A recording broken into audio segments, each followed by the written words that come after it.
e um teve que dar a mão ao outro. A maioria das vezes foi ela que deu a mão a mim para levantar, mas estamos aqui em Poça de Vitória. Queremos comemorar mais 3 e mais 3 e mais 3 até a volta do Senhor. Irmãos, é com muito temor e tremor que nessa noite eu vou trazer uma breve reflexão para os irmãos de algo que há alguns dias falou assim comigo. Eu estava ontem no casamento da minha irmã e o pastor, até ontem eu não preparei a mensagem e eu estava até dizendo a Rebeca, eu disse: Rebeca, se não tiver nenhuma mensagem, eu sou homem para ligar para seu pai e dizer: pastor, eu não tenho nenhuma mensagem para dar não. Eu não vou pegar nenhum esboço, porque eu conheço algum esboço, eu vejo e vou falar não. Eu quero falar alguma coisa que realmente seja importante para amanhã. A Rebeca disse: não faça isso não. Para dar a oportunidade, você vai ligar e dizer: se Deus não me der uma palavra, eu não vou dar. E ontem no casamento, nada a ver, né? Casamento. E o pastor falou uma coisa que eu guardei ali e começou a fazer sentido com aquilo que eu estava pensando. Quando foi hoje, eu comecei a buscar alguma coisa e vi que realmente era isso, a direção do que Deus queria falar conosco nessa noite. E eu trago o áudio aí, está tudo certinho? Gostaria que os irmãos vissem e ouvissem esse áudio aí. Não bota agora não, pode vir aqui, é bem rapidinho, é 40 segundos eu acho esse vídeo, muito pequenininho. Agora que os irmãos prestem atenção, é bem interessante a mensagem dele. Pode só falar. Mamãe, será que a gente vai crescer e tudo vai ficar diferente? Porque por mais que a gente não perceba, às vezes se recusa a acreditar, o tempo voa. E com ele, mais do que a minha imagem, o risco é deixar de lado minhas ideias, meus sonhos, minhas vontades, minha essência. Esquecer quem eu sou. E você nem percebe. Você já pensou nisso? O problema é que a vida passa diante dos nossos olhos e a gente nem percebe. E depois, tarde demais, vai querer saber o que fez de bom, sem ter tempo de recuperar. Enquanto dá tempo, faça a sua vida valer a pena, antes que seja tarde. Amém. Eu quero falar nessa noite, para me colocar um tema aqui nessa mensagem, eu coloquei um tema daquilo que a minha mãe falou uma vez e que eu guardei, nunca esqueci, e sempre que tem oportunidade eu falo disso. O tema dessa mensagem dessa noite é a vela acesa. E o que é a vela acesa? A minha mãe costuma dizer que é a nossa vida. A nossa vida, eu estou até com uma vela aqui no bolso e uma caixa de fósforo, mas não vou acender não. Eu ia até colocar ali até o final do culto, mas eu não vou fazer isso não. Os irmãos já vão entender. Porque a vela, irmãos, ela pode ser até daquela de sétimo dia, grande, pequena, de qualquer tamanho. Se você acender uma vela que seja daqui até aqui, você imagina que ela vai queimar até o final, não é assim? Mas em qualquer momento ela pode apagar. E assim é a minha e a sua vida. E eu gostaria que os irmãos abrissem sua Bíblia no livro de Tiago, no capítulo 4. Vamos falar sobre a brevidade da vida. Porque alguém acha que vai viver para sempre.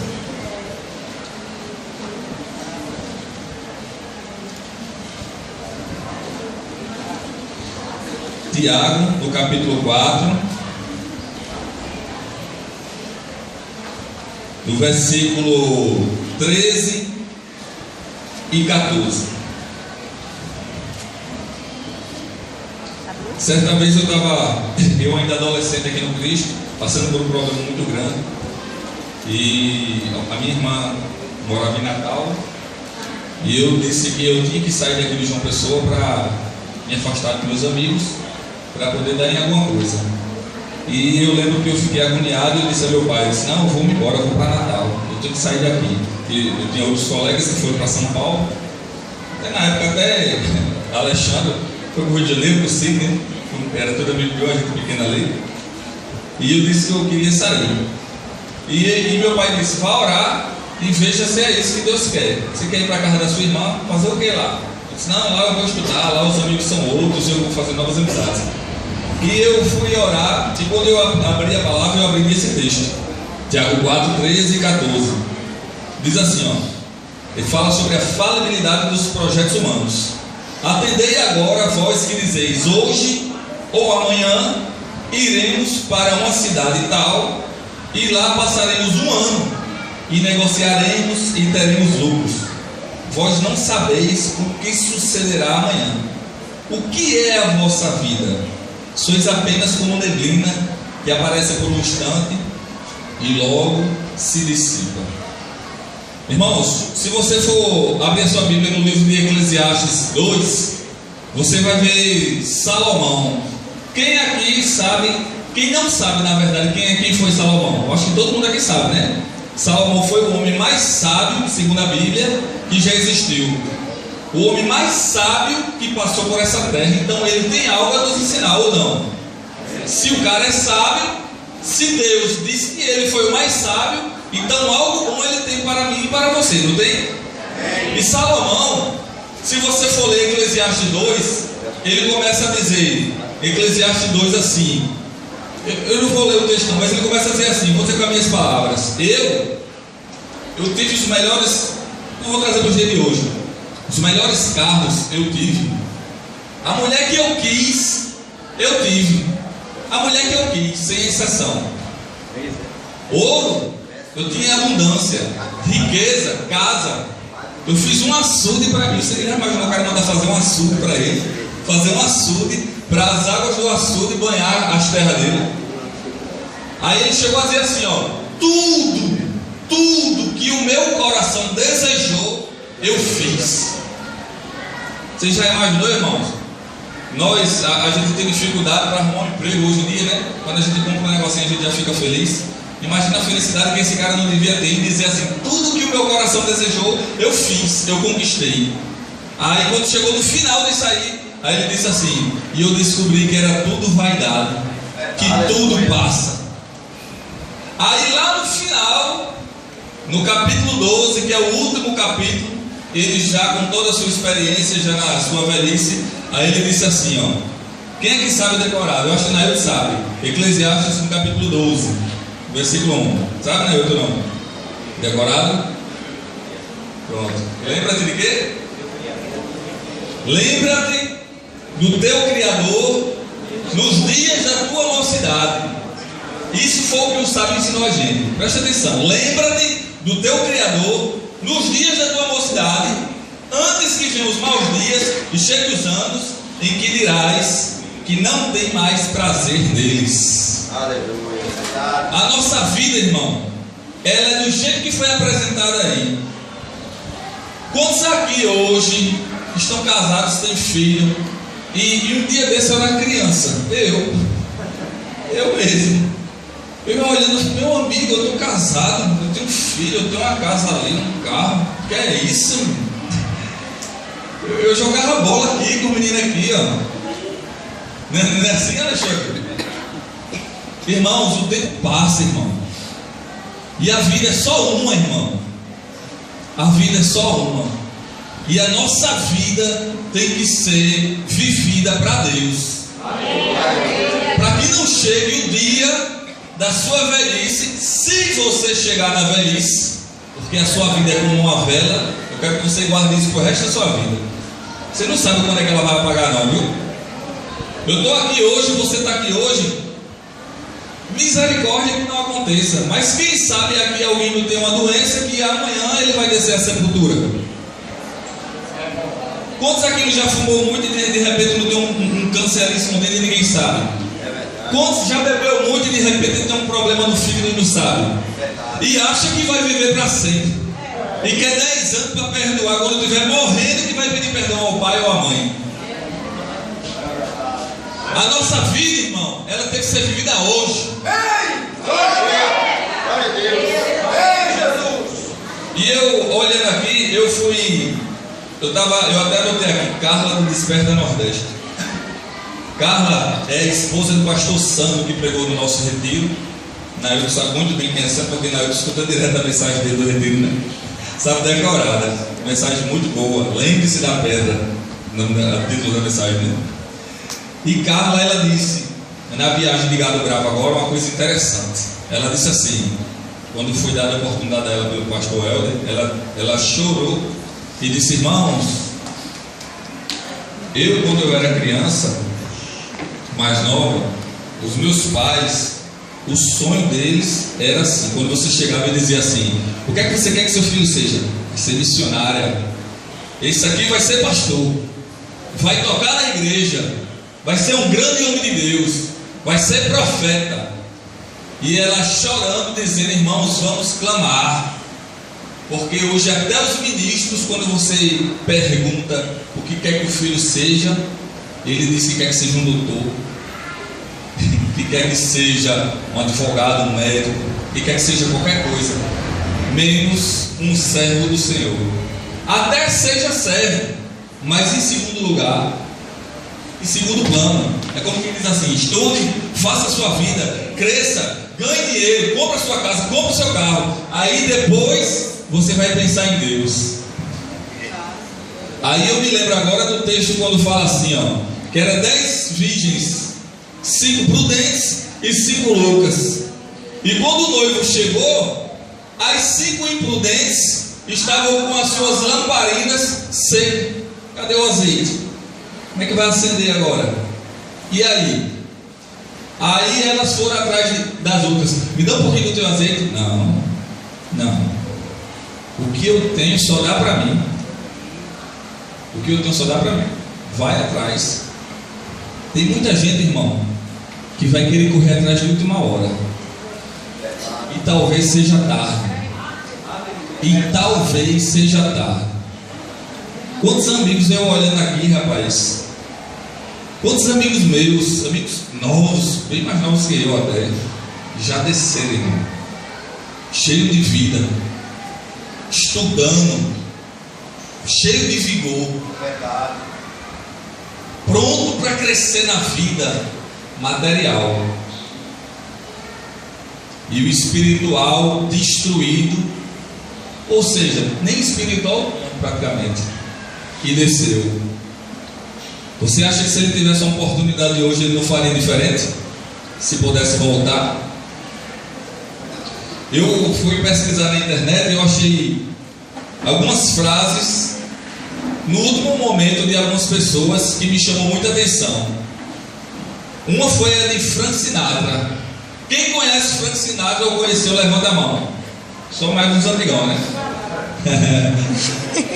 Eu era novo, mas eu gostava, porque no final de ano tinha uns especial na Globo. Eu criança mesmo assim, que era tempo de Roberto Carlos, aí botava ele também. Eu lembro que eu pequeno, e eu gostava dele por causa do nome dele, que eu achava bonito, Frank Sinatra. Mas esse Frank Sinatra, irmãos, ele foi parecido com Salomão em algumas coisas, porque a mulher que ele quisesse, ele tinha aqueles olhos lindos, alto, bonito, cantor e ator.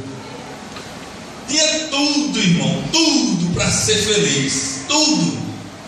Aí no último momento dele, quem estava lá, uma enfermeira, na sala, aí ouviu as últimas palavras de Frank Sinatra. Ele disse assim: eu perdi, estou perdendo, eu perdi.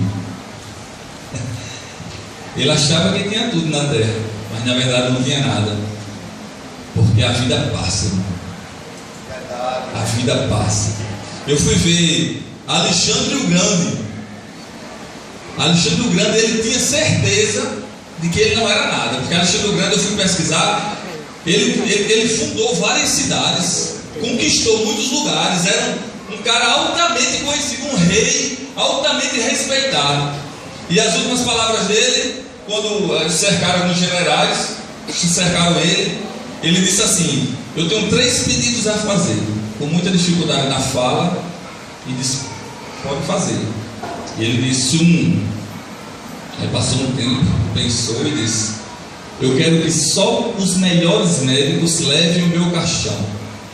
Só os melhores médicos, ninguém mais, nem família, ninguém. Certo? Digo outro, eu quero que o percurso de onde eu vou até a sepultura, todas as minhas joias, ouros, posses, o que eu tiver que der para vocês espalhando no caminho, faça. Aí ele disse, tá bom. Digo outro. Aí foi as posses.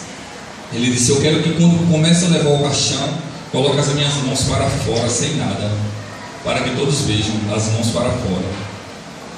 Aí disse que um general que era mais chegado a ele foi lá e disse, ó rei, nós vamos fazer os teus pedidos, mas não seria demais eu te perguntar o porquê disso? Aí ele disse assim, porque quando os médicos estiverem me levando, eu quero que todos saibam que não há homem que possa com a vida. Ninguém pode deter a morte. Ninguém pode deter a morte. Então eu quero que só os melhores médicos me levem, para que todos saibam que você vai morrer um dia.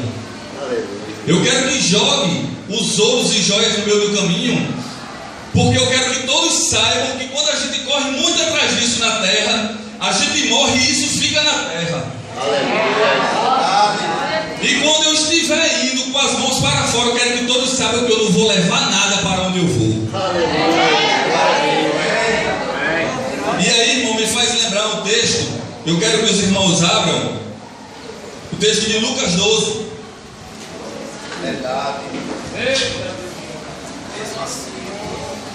Lucas 12.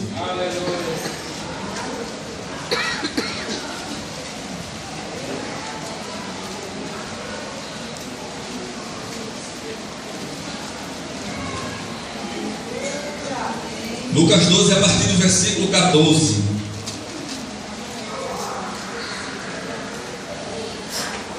A partir do 16, diz assim: e Jesus proferiu ainda uma parábola, dizendo: o campo de um homem rico produziu com abundância, e arrazoava consigo mesmo, dizendo: que farei, pois não tenho onde recolher os meus frutos?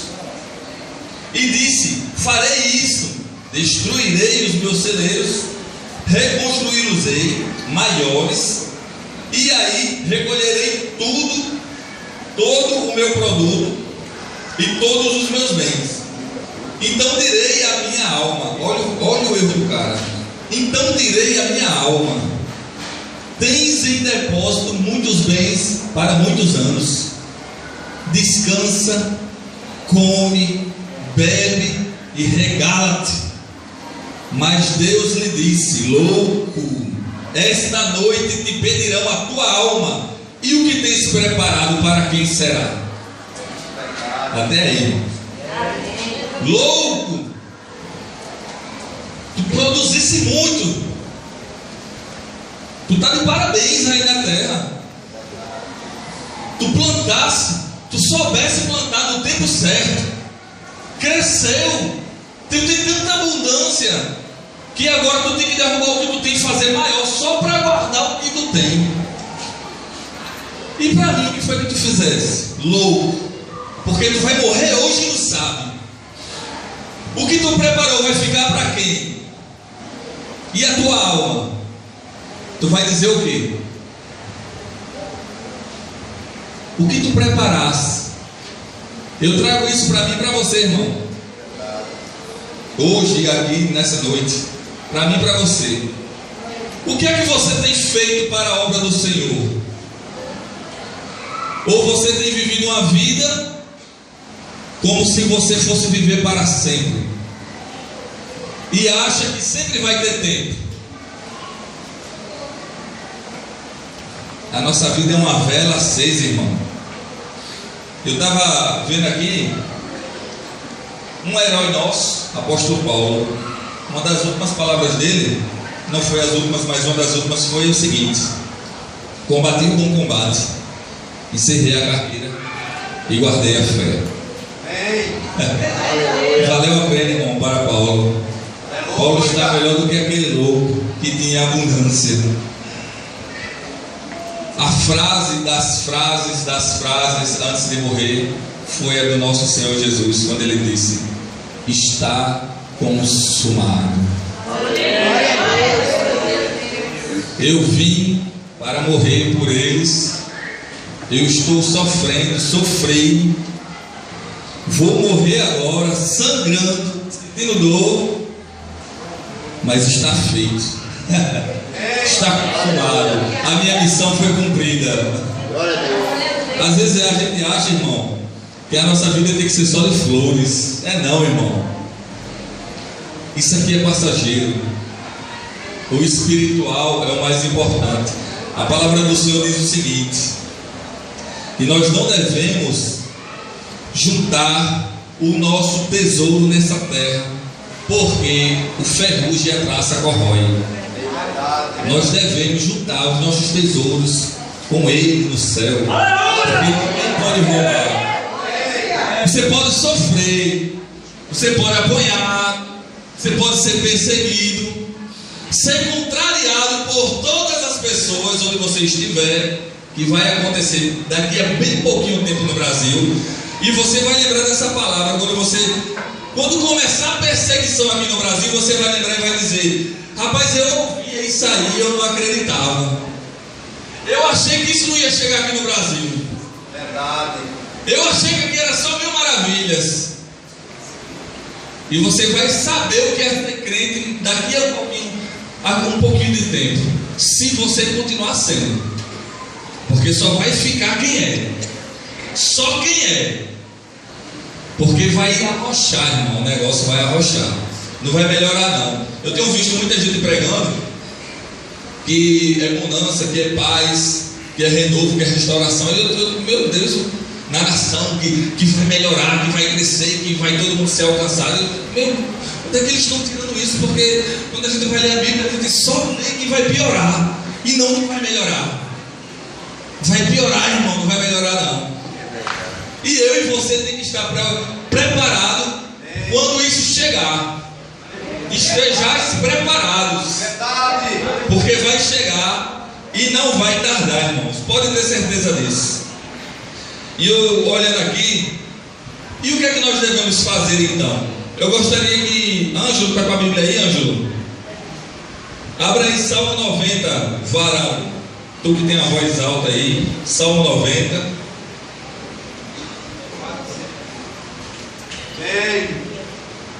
Do versículo 10 ao 12. A igreja pode abrir, mas eu gostaria que Ângelo lesse esse texto. 12 é 12? É, 90 de 10 a 12. Os dias da vossa vida chega, estenda anos, e se alguém pela sua robuste chegar pode ler assim mesmo agora, fique calmo.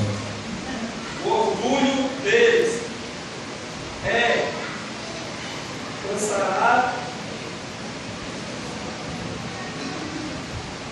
enfados, pois cedo se corta, e vamos rolando. Quem conhece o poder da tua ira, segundo és extremo assunto, e o teu furor, ensina-nos a contar os nossos dias de tal maneira que alcançamos corações sábios. Amém, irmãos? Olha esse último versículo aí, ó, 12. Ensina-nos, olha o segredo está aqui. O que é que eu devo fazer? Pedir orientação ao Senhor. Ensina-nos, Senhor. Isso aqui é a oração de Moisés. A contar os nossos dias, para que alcancemos um coração sábio. Meu Deus, me ensine a contar os meus dias. Me ensine a contar os meus dias. Não é que você não pode planejar, não, irmão. Você pode planejar. Você pode planejar até quando tiver com 100 anos, eu quero ter isso e aquilo. Pode fazer tudinho, mas coloque Deus na frente de todos os planos. Você pode ter seu plano, irmão, mas Deus tem que estar nele. Você não pode querer fazer as suas vontades e depois que você achar que vai estar tudo pronto, você ir buscar a Deus. porque você pode ser pego de surpresa. Quantas vezes a gente prega, a gente fala com pessoas por aí, e a gente evangelizando, levando a palavra, e a pessoa diz: é verdade, eu sei que isso é verdade, mas hoje eu não quero não. Miserável desse homem, miserável desse homem, hoje eu não quero não. Está negando o Filho de Deus, não está negando uma religião, não está negando uma placa. Hoje eu não quero não. É, Jesus, eu sei. Não, eu sei, ele morreu. Você sabe até mais que a gente. Às vezes você vai evangelizar, levar uma palavra para alguém, a pessoa diz tudinho. Você sabe, morreu por nós, sei, morreu, ressuscitou no terceiro dia, fez isso, fez aquilo e tal. É porque o caminho, a verdade, é a vida. Ele é o único caminho, através dele a gente liga a Deus, é verdade. Então hoje você vai entregar a sua vida. Hoje não. Olha o que a Bíblia diz em Hebreus 9:27. Que ao homem está ordenado morrer uma só vez, e depois disso segue o juízo. Verdade. Não vai ter uma segunda chance não, irmão. Talvez a sua segunda chance seja hoje aqui, ó. Porque hoje você está ouvindo uma palavra. Hoje você tem a oportunidade de ouvir e de mudar o rumo da sua vida. Agora, depois que morrer, pode acender vela, irmão. Pode comprar uma carreta de vela. Não vai dar jeito não, irmão. Isso é mentira do Satanás. Verdade. Quer fazer, faça enquanto tem vida. Seria muito bom a pessoa fazer tudo na vida de errado, e quando você partir de uma dessa para melhor, aí a minha mãe, com pena da minha alma, vai lá no caixão, acende meio mundo de vela, paga o padre ou qualquer pessoa para fazer uma missa, para encomendar o meu corpo e eu ir para o céu. Seria bom demais, seria. Talvez seja por isso que muita gente está fazendo em tudo aí, achando que vai ter a salvação um dia. Um dia a casa cai. Isso é uma linguagem bem conhecida da gente, né? Um dia a casa vai cair, irmão, e não vai se levantar mais, e não vai ter mais tempo de colocar um tijolo para tentar levantar. O primeiro passo que nós temos que fazer é pedir ao Senhor sabedoria para contar os nossos dias de uma forma que a gente alcance um coração sábio. Senhor, me ensina. Se eu nunca entreguei a minha vida ao Senhor, então para você já é diferente. O seu primeiro passo é entregar, porque o dia é hoje, não é amanhã não. Você não sabe se você sai daqui hoje. E eu olhando aqui, Salmo 144, no 4, diz que a nossa vida, deixa eu ler aqui, o próprio Salmo 144, 4. O homem é como um sopro, os seus dias como a sombra que passa. Olhando aqui para o presbítero Genário, eu acho que daqui do altar deve ser o mais velho, pode dizer que é mais velho, ó. Eu ia dizer que era mais experiente. Eu acho que o presbítero Genário, quando ele era mais novo, eu acho que ele pegou a época que só se namorava segurando a mão, talvez. Segurando a mão, o pai perto. Eu acho que até os mais novos aqui, alguns pegaram. O pastor está dizendo que pegou. É assim? Eu acho que daqui para esse lado aqui, já Gilberto aqui, pegou ainda o tempo que uma moça ser virgem era honra. Hoje é vergonha. Se você for numa escola, a menina tiver mais de 13, 14 e dizer que é virgem é vergonha. Sabe por quê, irmão? Porque o mundo anda na contramão. Na contramão da igreja. E o tempo passa. Eu fico olhando. O senhor imaginava, seja bem sincero, o senhor imaginava, o senhor com 20 anos de idade, que hoje a gente ia pegar um celular assim e ia conversar com um cara no Japão olhando para ele. E aí, meu irmão, beleza? Poxa, tá chovendo aqui, ó. O senhor achava que ia acontecer isso? E às vezes, irmão, a gente tem dificuldade em acreditar nas histórias da Bíblia.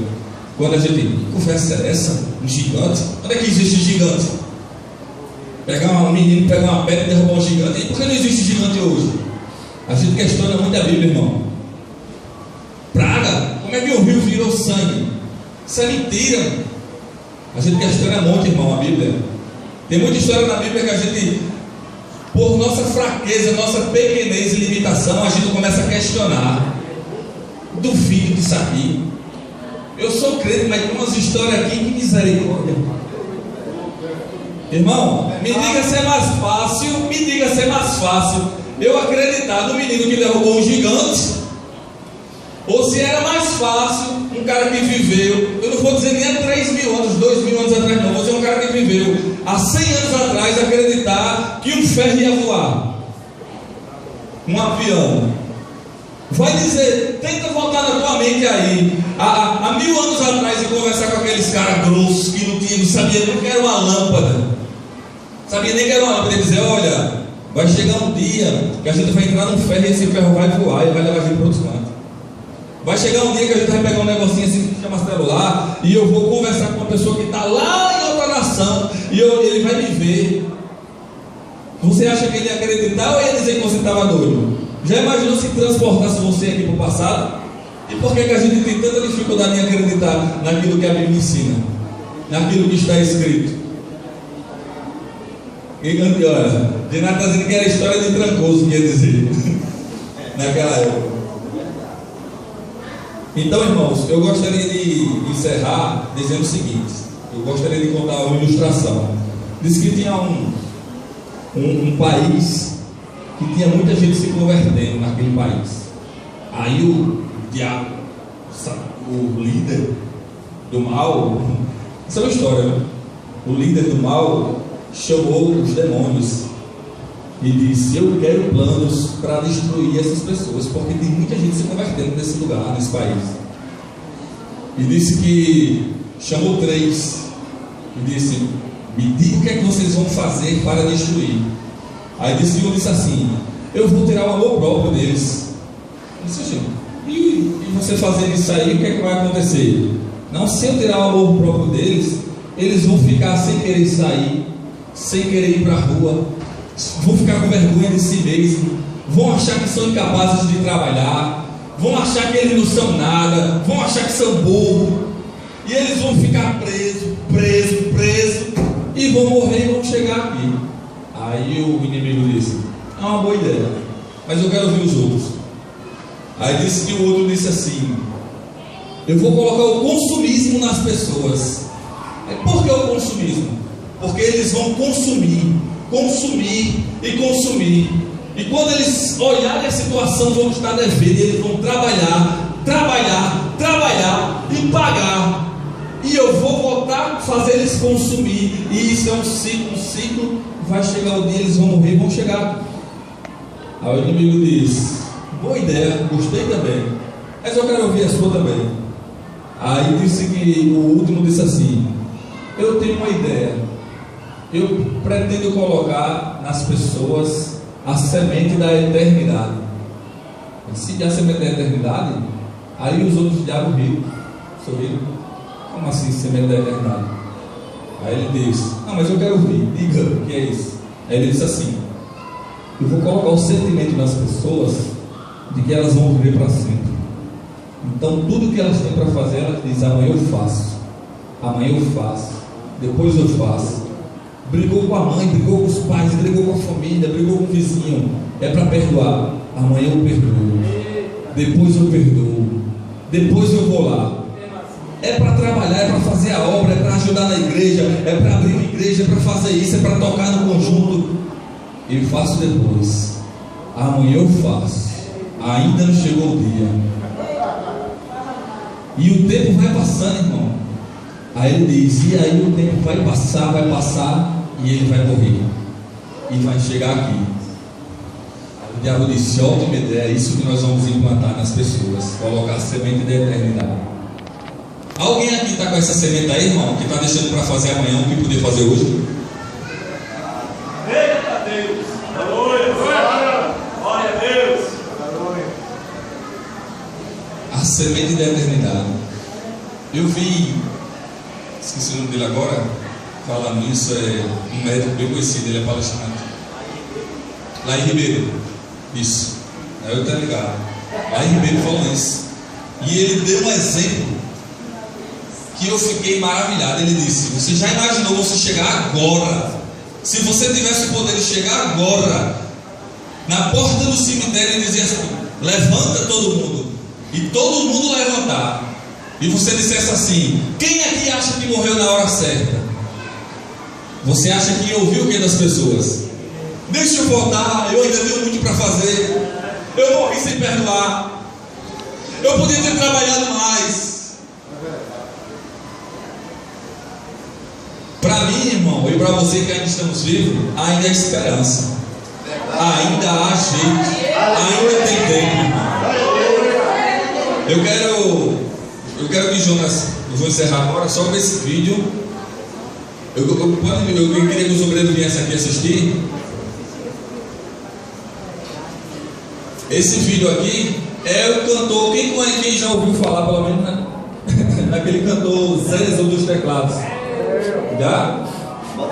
É um pregão, né? Eu não gosto de brega não, mas teve uma época que era tanto sucesso que não tinha quem me ouvisse esse cara. Aí, uma cruzada lá em Natal, no bairro das Quintas, Estevão Jafito lá. Aí Zezo, chamaram Zezo, estava lá, chamaram ele para o altar. E Zezo cantou uma música que eu dedico essa música aqui em homenagem ao meu amigo Bill Costa. Ele gosta muito dessa música. Você vai saber o que é a música. Solta esse vídeo agora. O homem pode ser famoso no mundo inteiro, ter grandes amigos e muito dinheiro, mas quando morrer, nada pode levar. A multidão o levará para o cemitério, mas de lá pra frente o caso é mais sério, não terá ninguém para o acompanhar. Sabia que depois da morte segue-se ao juízo, não se preparou quando era preciso, adorar a Deus e a despedir do mal. Agora não adianta a prece, nem a teoria, irá guardar para o último dia a condenação do juízo final.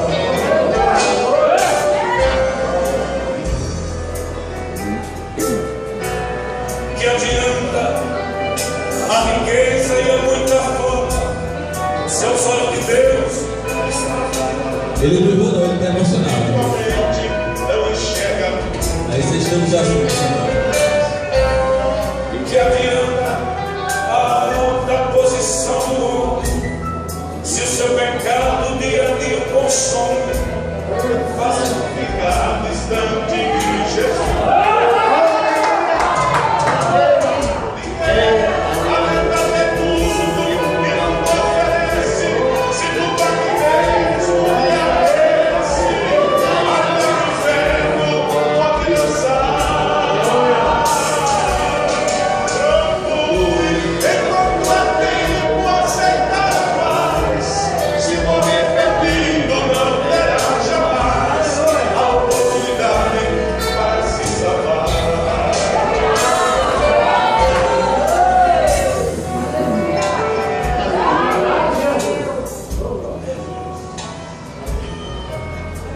Jesus Cristo é o caminho, a verdade e a vida.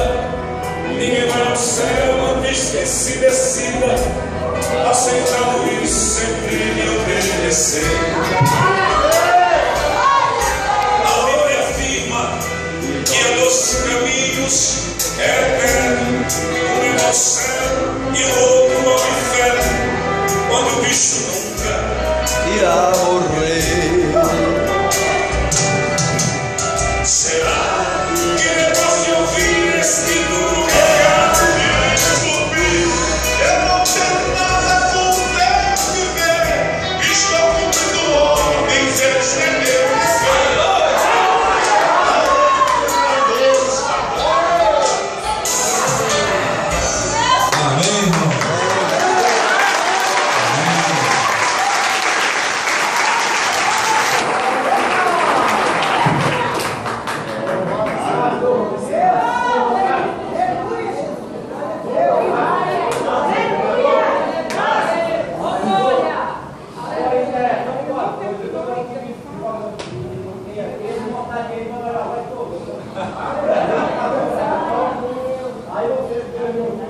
Na hora, né?